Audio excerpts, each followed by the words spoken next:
വെറുതെ ഒന്ന് പ്രാർത്ഥിക്കുവാൻ ലോഡ്ജിൽ മുറിയെടുത്ത ജോർജ് പാദ്രിയെ പിടിച്ചുപറിച്ച ബിരുദൻ പിടിയിൽ. തൻ്റെ ഇടവകപ്പള്ളിയിൽ കുത്തിയിരുന്ന് പ്രാർത്ഥിച്ചിട്ട് ഏകാഗ്രത കിട്ടാത്തത് കൊണ്ടാണോ അതോ ഇടവകയിലെ കൂതാശയിൽ ഒരു മനസ്സുഖം കിട്ടാത്തത് കൊണ്ടാണോ എന്നറിയില്ല, എറണാകുളം KSRTC ബസ് സ്റ്റാൻഡിനടുത്തുള്ള ഒരു ലോഡ്ജിൽ മുറിയെടുത്ത് കതകടച്ച് സ്വർഗത്തിലേക്ക് നോക്കി പ്രാർത്ഥിച്ചു കൊണ്ടിരുന്ന ഫാദർ ജോർജ് വെളുപ്പറമ്പിൽ എന്ന പാതിരിയുടെ നിക്കർ വരെയുള്ള സകല സാധനവും മൂർച്ചയുള്ള എന്തോ ഒരു സാധനം കഴുത്തിൽ വെച്ച് ഭീഷണിപ്പെടുത്തി തട്ടിയെടുത്തു എന്ന പരാതിയിൽ 29-കാരനായ തളിപ്പറമ്പ് സ്വദേശി ആൽബിൻ ആന്റണിയെ കൊച്ചി സെൻട്രൽ പോലീസ് പിടികൂടി. ചുമ്മാ പിടികൂടുക മാത്രമല്ല, നല്ല ഒന്നാന്തരം ഒരു വകുപ്പുമിട്ട് കക്ഷിയെ ടപ്പയെന്ന് റിമാൻഡും ചെയ്തു. 10-12 കൊല്ലം വരെ തടവും പിഴയും അടക്കം കിട്ടാവുന്ന IPC 392 1120/2024 നമ്പറായി 25/6/2024 പുലർച്ചെ 12:07 ശുഭമുഹൂർത്തത്തിൽ എറണാകുളം സെൻട്രൽ പോലീസ് സ്റ്റേഷനിൽ ആ FIR രജിസ്റ്റർ ചെയ്യപ്പെട്ടത്. ആൽബിൻ ആന്റണിയുടെ ജാതകവും ഫോട്ടോയും വരെ വെച്ച് പോലീസ് മാധ്യമങ്ങൾക്ക് വിവരം കൊടുത്തെങ്കിലും അഭിവന്ദ്യ പുരോഹിത പാതിരി ശ്രേഷ്ഠന്റെ പേര് പോലും സതുദ്ദേശത്താൽ പോലീസ് പുറത്തുവിട്ടില്ല. കാരണം ഫാദർ ജോർജ് വെളുപ്പറമ്പിൽ പാതിരി നേരം വെളുവിളുക്കെ ലൈൻ ബസ് പിടിച്ച് പാലയിൽ നിന്നും എറണാകുളം KSRTC ബസ് സ്റ്റാൻഡിലെത്തി ഒരു അളിഞ്ഞ ലോഡ്ജിൽ മുറിയെടുത്തത് സ്വസ്ഥമായി സ്വർഗത്തിലേക്ക് നോക്കി മുട്ടിപ്പായി പ്രാർത്ഥിക്കുവാൻ വേണ്ടി മാത്രമാണെന്ന് ഏമാർക്ക് മനസ്സിലായതുകൊണ്ടാണ്. അതുകൊണ്ട് തന്നെ ചെക്കൻ്റെ വിവരങ്ങൾ പുറത്തുവിട്ടാലും പരിശുദ്ധ പാതിരിയുടെ യാതൊരു വിവരങ്ങളും പുറത്തുവിടരുതെന്ന് ഒരു പ്രത്യേക നിർദ്ദേശവും ഉണ്ടായിരുന്നു. അതുകൊണ്ടാണ് ഫാദർ ജോർജ് വെളുപ്പറമ്പിൽ പാതിരിയുടെ യാതൊരു വിവരങ്ങളും പേര് പോലും വാർത്തകളിൽ വരാതിരുന്നത്. Pala saint Augustine forane church Pravithanam ഇടവക വികാരി ഫാദർ ജോർജ് വെളുപ്പറമ്പിൽ പാതിരിയെയാണ് ലോഡ്ജിൽ പിടിച്ചുപറിച്ചത്.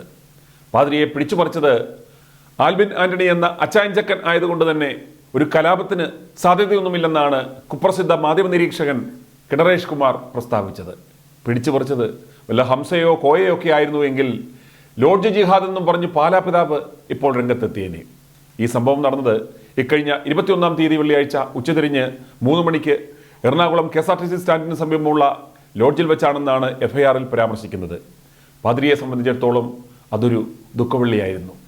കത്ത് കഴുത്തിൽ വെച്ച് Samsung mobile, apple wrist watch, hand ബാഗിൽ കൂതാശ കഴിഞ്ഞ് നേർച്ചിടുവാൻ വെച്ചിരുന്ന 40,000-ൽ പരം രൂപ ഒക്കെയാണ് ആൽബിൻ എന്ന കശ്മലൻ തട്ടിയെടുത്തതെന്നാണ് FIR-ൽ പ്രതിപാദിക്കുന്നത്.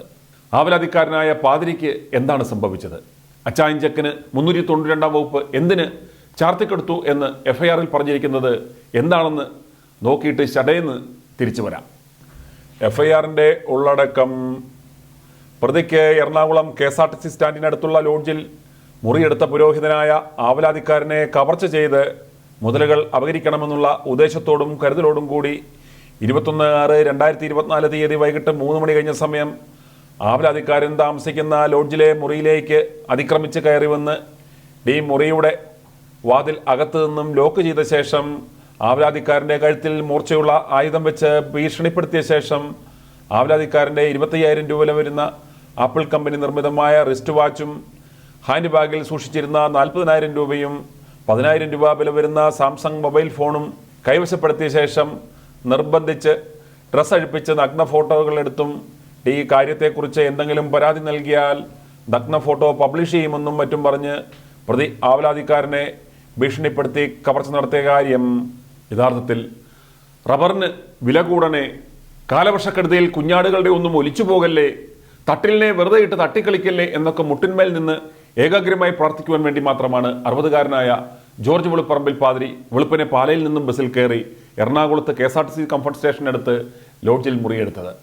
പ്രാർത്ഥനയൊക്കെ കഴിഞ്ഞ് ഏതാണ്ട് 3 മണിയോടെ പോകാൻ നേരം നേർച്ചയിടുവാനുള്ള 40,000 ഉറുപ്പിക ഭദ്രമായി തൻ്റെ ഹാൻഡ് ബാഗിനുള്ളിൽ വെച്ചിരുന്നതാണ് ആ സാത്താൻ തട്ടിയെടുത്ത് കൊണ്ടുപോയത്.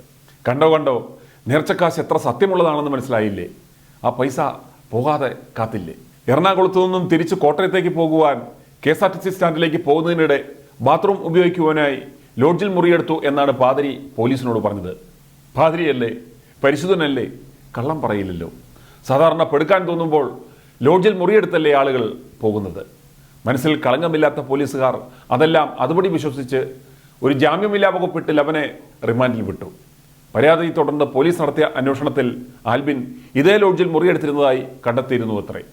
അതുകൊണ്ട് തന്നെ ലോഡ്ജിൽ നിന്ന് പ്രതിയുടെ തിരിച്ചറിയൽ രേഖയും കണ്ടെത്തി. പക്ഷേ ഫോൺ സ്വിച്ച് ഓഫ് ആയിരുന്നു പോലും.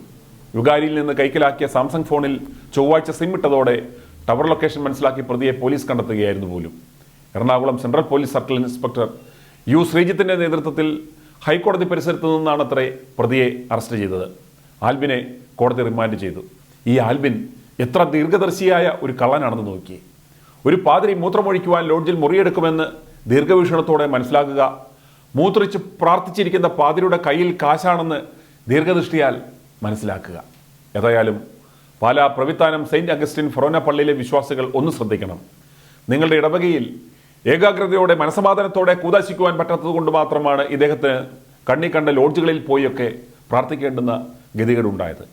ചെക്കനെടുത്ത ആ ഫോട്ടോയൊക്കെ പുറത്തു വന്നാൽ വലിയ ഇടയൻ്റെ ശുഷ്കാന്തി കുഞ്ഞാടുകൾ മുഴുവൻ കാണും.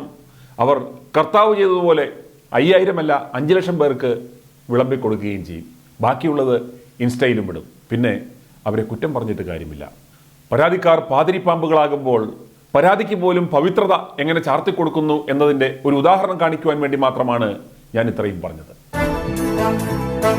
i2i News, an eye for truth. i2i News subscribe ചെയ്തിട്ടില്ലാത്തവർ ഇപ്പോൾ തന്നെ സബ്സ്ക്രൈബ് ചെയ്യുക. നോട്ടിഫിക്കേഷൻ ലഭിക്കുവാൻ ബെൽ ബട്ടണും അമർത്തുക.